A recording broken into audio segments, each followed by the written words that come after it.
Gotta be honest, the name Aaron Kosminski just doesn't have the same impact. Doesn't pack the same punch. But tonight it is confirmed, if not yet official, Kosminski did indeed pack the same punch as Jack, because they are one and the same. Alguns casos são tão chocantes e misteriosos que ficam gravados na memória das pessoas, não importa quanto tempo passe. Seja por métodos pouco ortodoxos ou por assinaturas feitas pelos próprios criminosos, alguns atos contra a vida humana quase se convertem em lendas urbanas devido a tanta popularidade. Esse é o caso de Jack, o Estripador, um criminoso brutal que aterrorizou Londres e que nunca foi pego.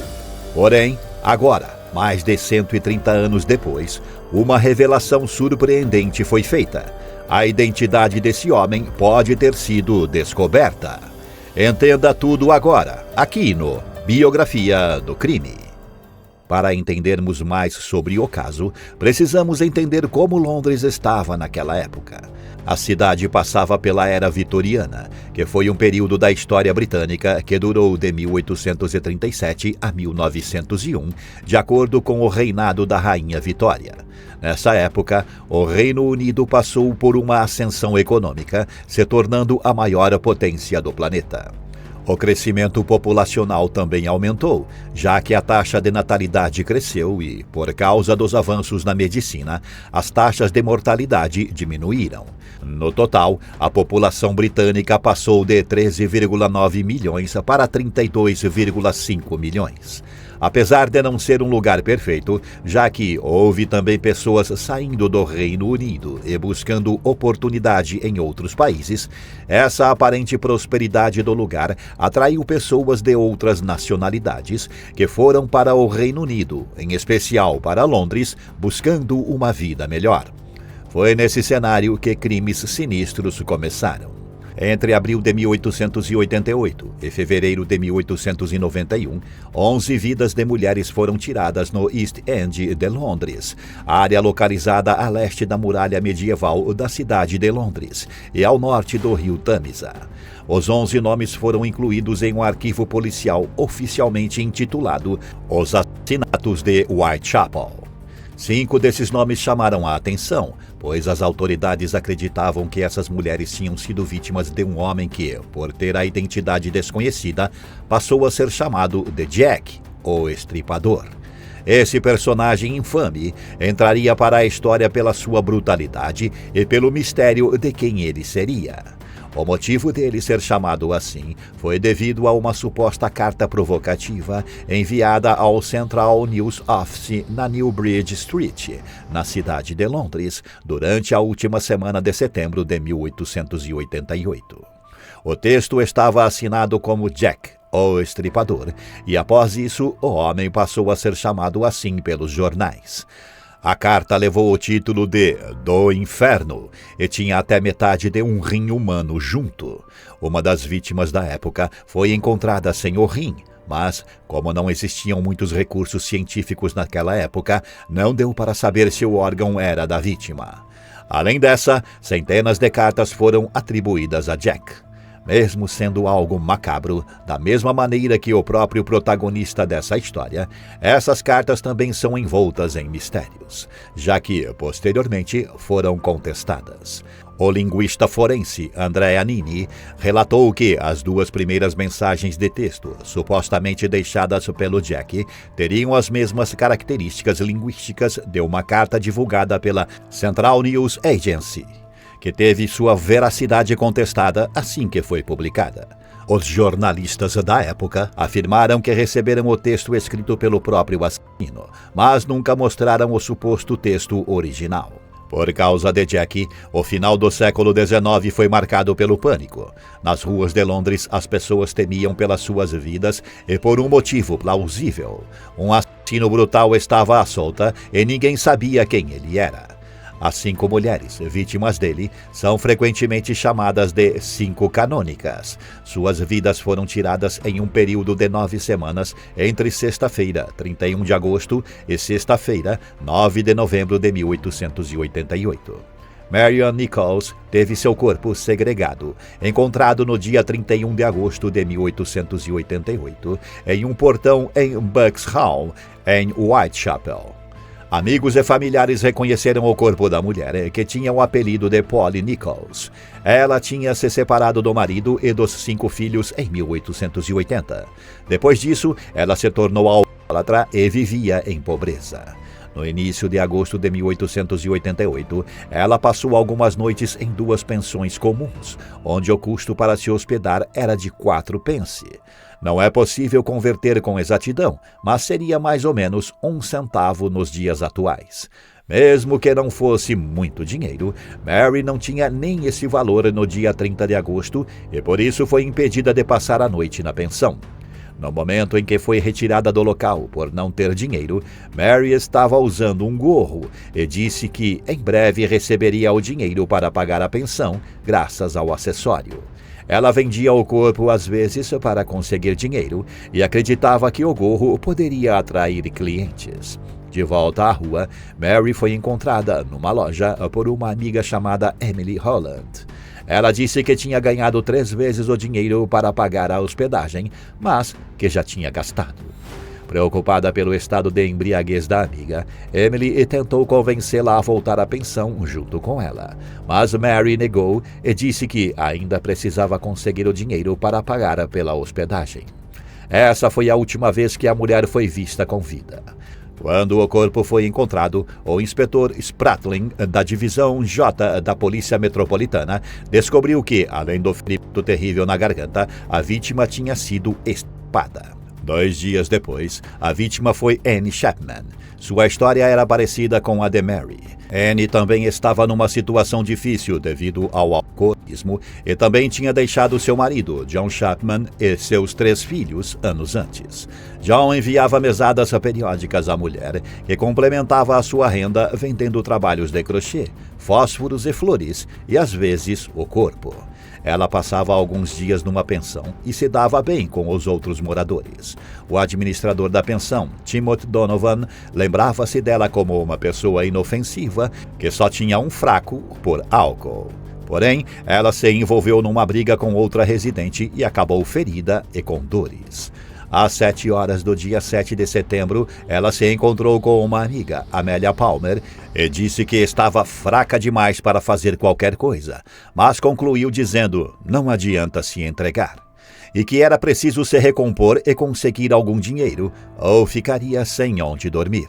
Ela ainda voltou à pensão, onde pôde ficar ali até a madrugada de sábado, 8 de setembro de 1888. Saiu de lá para conseguir dinheiro. Estava embriagada, mas não completamente bêbada. A mulher disse que voltaria e até pediu que reservassem a cama para ela. Às 5 horas e 30 minutos, ela foi vista conversando com um homem. Meia hora depois, seu corpo foi encontrado, vítima de violência igual à da vítima anterior. E se você está acompanhando o vídeo até aqui, considere deixar um valeu demais. Aí na aba de comentário tem um símbolo, um coração com um cifrão dentro. Para fazer uma doação em dinheiro, basta clicar nessa opção e escolher um valor. A sua contribuição é extremamente importante para o andamento do canal. Elizabeth Street nasceu na Suécia e foi para Londres em 1866, no dia 7 de fevereiro. Em 7 de março de 1869, ela se casou e por volta de 1877 se separou. Então, passou a viver em pensões. Ela começou a beber muito e foi presa várias vezes por causa disso e por desordem. Às 0 horas e 45 minutos do dia 30 de setembro, um homem viu a mulher sendo atacada. Achou que fosse uma discussão doméstica e não se envolveu. Provavelmente era o ataque de Jack. À 1 hora da manhã, um administrador de um clube encontrou o corpo. Ele pensou que era a sua mulher, correu para buscar ajuda e quando entrou no clube, viu sua esposa na cozinha. Então, junto a outros membros do clube e segurando velas, eles foram até o local em que o corpo estava e chamaram a polícia. A próxima vítima foi Catherine Eddowes. Ela nasceu em Wolverhampton, mas sua família se mudou para Londres quando ela ainda era criança. Na adolescência, ela perdeu a mãe e o pai e foi separada dos irmãos. Então, voltou a Wolverhampton para morar com uma tia. Anos depois, conheceu e passou a viver com um ex-soldado chamado Thomas Conaway. O casal teve 3 filhos e ganhava um pouco de dinheiro vendendo livrinhos nas ruas. No final da década de 1870, o casal se mudou para Londres e passou a morar em Westminster. O relacionamento era conturbado. Catherine aparecia com hematomas, bebia muito e os dois viviam um relacionamento de idas e vindas. Em 1880, os dois se separaram definitivamente. Catherine foi morar numa hospedaria e um ano depois conheceu John Kelly, um trabalhador braçal com quem passou a morar. A mulher se tornou feliz e frequentemente era vista cantarolando.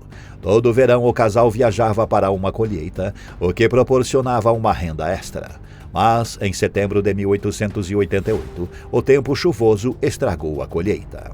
Ele conseguiu ganhar 6 pence, 2 foram usados para a hospedagem, e no dia seguinte, Catherine saiu para tentar pegar dinheiro emprestado com sua filha. John a alertou para tomar cuidado com o assassino de Whitechapel, e ela disse que sabia se cuidar e que não cairia nas mãos dele.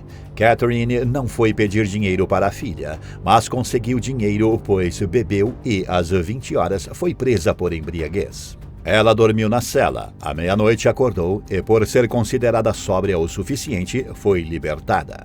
À 1h35 da manhã, 3 homens a viram conversando com um homem. 10 minutos depois, seu corpo foi encontrado. Além da mesma violência cometida nos outros casos, cortes em formato de V foram feitos em suas bochechas e pálpebras. O útero e o rim dela foram retirados e levados. A 5ª vítima de Jackie é a mais enigmática, Marjane Kelly. Tudo o que se sabe sobre a mulher foi o que ela escolheu contar, e não é possível determinar quais partes da história foram reais ou criação dela. Para algumas pessoas, ela dizia ser irlandesa, mas possivelmente era do país de Gales. Seu nome provavelmente foi alterado por ela mesma, possivelmente buscando um recomeço. Ela vivia como pedinte, às vezes passava a noite em hospedarias e era vista como uma mulher tranquila, exceto quando bebia, momentos nos quais se tornava barulhenta. Ela morou em um bordel por algum tempo e conseguiu fugir antes de ser traficada. Nas primeiras horas do dia 9 de novembro de 1888, ela voltou para o quarto que alugava e pretendia dormir, mas foi ali que sua vida foi tirada. Por volta das 4 horas da manhã, 2 vizinhos de Mary ouviram um fraco grito de socorro vindo do quarto. Mas como isso era frequente na região, muitas vezes por causa de conflitos de pessoas que bebiam muito, ambos ignoraram. Às 10h45, um assistente do senhorio foi até o quarto cobrar o aluguel e viu a cena aterradora. Durante anos, ninguém foi responsabilizado por esses crimes bárbaros. Mas isso pode ter mudado. Os pesquisadores Jerry Lohelainen e David Miller, das universidades John Moores e Leeds, publicaram o estudo na revista acadêmica Journal of Forensic Sciences e, para eles, o culpado teria sido o principal suspeito da polícia na época, Aaron Kosminski, um barbeiro de origem polonesa que tinha 23 anos na época dos ataques. Lohelainen e Miller fizeram um exame num chale de seda que, segundo pesquisadores, foi encontrado ao lado do corpo de Eddowes, a 4ª vítima. No chale havia resíduos do que a polícia da época acreditava ser de sangue e sêmen. Não tinha como comprovar algo na época, mas agora, mais de 130 anos depois, com o avanço da tecnologia, tudo mudou. Os autores do estudo aumentaram os exames genéticos desses resíduos e encontraram fragmentos de DNA mitocondrial, herança genética pelo lado da mãe. Esses fragmentos foram comparados com amostras de descendentes vivos da vítima e do suspeito. O resultado coincide com o de um parente vivo de Kosminski. A análise do DNA também chegou à conclusão de que Jack tinha cabelo e olhos castanhos, o que coincide com o que uma testemunha relatou à polícia na época. Os pesquisadores admitem que essas características não são únicas, mas que os olhos azuis são mais comuns do que castanhos na Inglaterra.